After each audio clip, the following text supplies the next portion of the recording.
Okay everybody, welcome back to the Dangles Jiu-Jitsu channel. Today we're going to look at a great topic, which is passing the open guard. So again, there's lots and lots of different ways to pass the guard, but we want to really dial in on a couple of truly fundamental things that you have to do every time.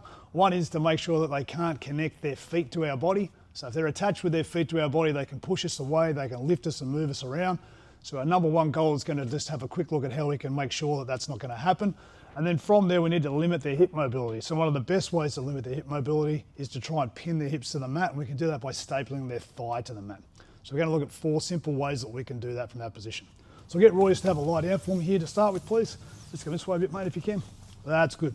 Excellent. So again, once we're in this position to get started, if we're going to start on our feet, we're always going to be moving in towards our opponent and they're going to be trying to get their feet connected to us. So any number of ways that they are going to try and do that obviously is going to depend on what their preference is. But when I'm thinking from this position, my number one goal is going to be to think, how can I beat the feet? And so there's only 4 ways we can do that. I can move to the outside of his foot. I can come over the top of his foot and kill it with weight. I can get inside his foot, or I can get underneath his foot. Okay, so they're the 4 ways. Obviously we've got to do that with both sides, but they're the only ways we're going to have to deal with getting across and around and underneath the feet to get started with this guard passing process. Once we do that though, what the focus of today is going to be on is again hip mobility. So if my partner can move around and move his hips, obviously if he can maintain his dynamic movements, it's very difficult to keep him still enough to be able to go all the way through to control his upper body. So one way we can make sure we can reduce his hip mobility is to pin his thigh to the mat. So as soon as his thigh is stuck on the mat, his knee at one end and his hip at the other, now I can basically stop him from moving around. So we're going to look at 4 ways we can staple the thigh with our shins. Okay, so again, we come back to the starting position. First one's going to be a classic leg drag.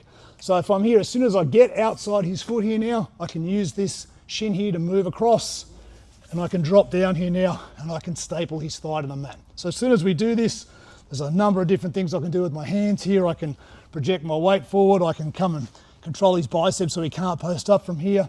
Numerous ways that I can get here and stabilize the position and then progress from here once he's stopped moving into a strong side control position. But again, this is the bit that enables all this to happen. So this is my initial goal after I get past the feet. This position really made famous by the Mendes brothers back in the day, where they used to get and control guys in the leg drag for prolonged periods of time before finalizing a side control or a back take.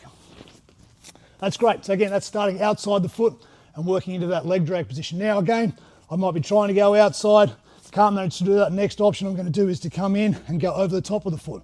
Same again, I'm going to use my left shin, I'm going to press down and I'm going to move down here. So this is our classic headquarters position. Again, Roy's underneath here. He's being nice and putting his knee over in this position for me. A lot of times guys will flare up and have it here. It doesn't really matter. We've got good options to pass again on both directions. If I do come down through here, again, I can project my weight forward here, get over the top here. I can hip switch, come around, pass, get to a strong side control. There's a number of different options there where we can finalize that pass. But again, the idea of stapling the leg is the key element there that we're trying to look at. That's good. Same again, getting into that headquarters style position. If I do get here and I feel like I can't staple his leg with my left shin, I'm going to move all the way across and replace with my right shin. And so now again, we get into what we call a leg weave position or a smash pass position. Same again, super effective, super popular passing style. Shanji Bera, all sorts of people base their careers around passing with this particular style. But the key element again is that his thigh is pinned here. Okay, with his thigh stuck to the ground, if Roy starts to try and push and shove and move around, I can basically just pin him here in this position for prolonged periods, and then when the moment's right, look to get behind, look to do whatever I want to try and finalize a pass. And finally, the last thing we're going to look at is again using my right shin. This time I'm going to start inside the foot.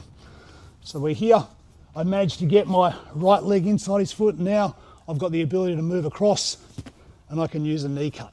Okay, so same again, my shin's here, pinning his thigh to the mat. I'm obviously going to have to deal with his knee shield here to be able to finalize the pass, but he's going to be stuck here long enough that I'm going to be able to use all the different options that we've looked at in different videos to try and finalize that from there. That's great. Thanks, Roy. Thank you. So again, 4 ways to pin the thigh. Okay, 4 ways to get past the foot originally: outside, inside, over and under. And then once we do that, we've got 2 ways with our left shin 2 ways with our right shin to go and staple their thigh to the ground. Once they're stuck in that position, now we're going to have any number of different ways that we can pass to finalise and get to a dominant pin. Okay, so give it a go.